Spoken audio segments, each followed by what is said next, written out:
have the Honda CR-V SE Plus Automatic 4x4 on a 17 plate. We'll start off by showing you around the outside of the car, and then we'll hop in and run through a few controls on the inside.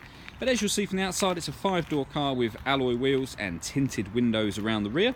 Let's start off inside the boot and then work our way around the rest of the car from there. So you'll see as we approach the back of the car that it comes equipped with a professionally fitted twin electrics tow bar, as well as parking sensors. It's got parking sensors on the front and rear, and in fact it has a reversing camera as well, which I'll show you when we're inside the car. Plenty of boot space, as you can see, with that 60/40 split folding rear seat as well. Okay, so we're just going to work our way back round to the front of the car now, and then I'll hop in and run through some controls on the inside. But now that we've done a full circle of the car, you can see that it's in wonderful condition the whole way round. Just briefly before I climb in, I think it's well worth seeing the interior from the exterior point of view. As you may expect, the seats are in lovely condition. There's plenty to run through on the dashboard, so let's hop in and we'll do that now. Okay, so we're going to start with the dials. On the left hand side we've got the rev counter, we've got the speedometer in the middle, and then the fuel gauge and coolant temperature gauge is over on the far right hand side. Just to the left hand side of the speedometer, it will show you what gear you're in, so it's highlighting P for park at the moment. And then in the centre of the speedometer we've got a trip computer, which includes the total miles on this car, which are 9,534. You can change the information that's displayed up on there using buttons on the steering wheel. As well as that, you've got buttons over here for the stereo.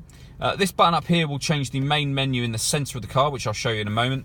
Underneath that, we've got the ability to answer phone calls. We've also got voice activation for the phone, so hit that button just there, ask it to dial any one of your contacts list, and it will do that for you once you've paired up your phone. And then on the right hand side, we've got cruise control and speed limiter just there. So a couple of screens in the middle, that's your main screen, and then above that you've got the screen where I was talking about a moment ago. You can press the buttons on the steering wheel and it'll give you different bits of information. So you can see you have a clock, the audio information, trip computer information, and then nothing should you wish that screen to be blank or just with the time. Working our way down, we got the main kind of stereo unit just here. So it's all touch screen. You've got a few menu buttons down the left hand side there, but once you're into the touch screen, everything, as I say, can then just be operated via the touch screen. You can see in terms of music, we got FM radio, long wave, medium wave, and DAB digital radio as well. There's a USB connection inside the car, so you can connect up a memory stick and your iPod. You can stream music via Bluetooth audio as well, and there's an HDMI input on top of that. I did mention when we were at the back of the car that this car had a reversing camera.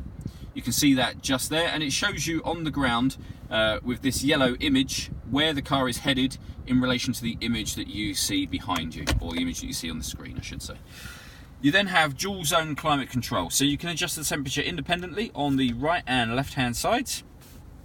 You can turn on the air conditioning by hitting that button, and you can see it says aircon on just there, or you can hit auto and the car will maintain those temperatures for you by taking control of the fan speed itself, which you can hear it doing now.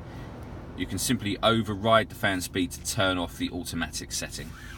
And then you then have the fully automatic gearbox, and just beneath the gearbox, underneath this flap, we have a 12-volt power socket. All that leaves me to say is thank you for taking the time to watch this video. If you'd like to come and see the car in person and have a test drive, please feel free to call any of our MJA sites. We'd love to hear from you soon.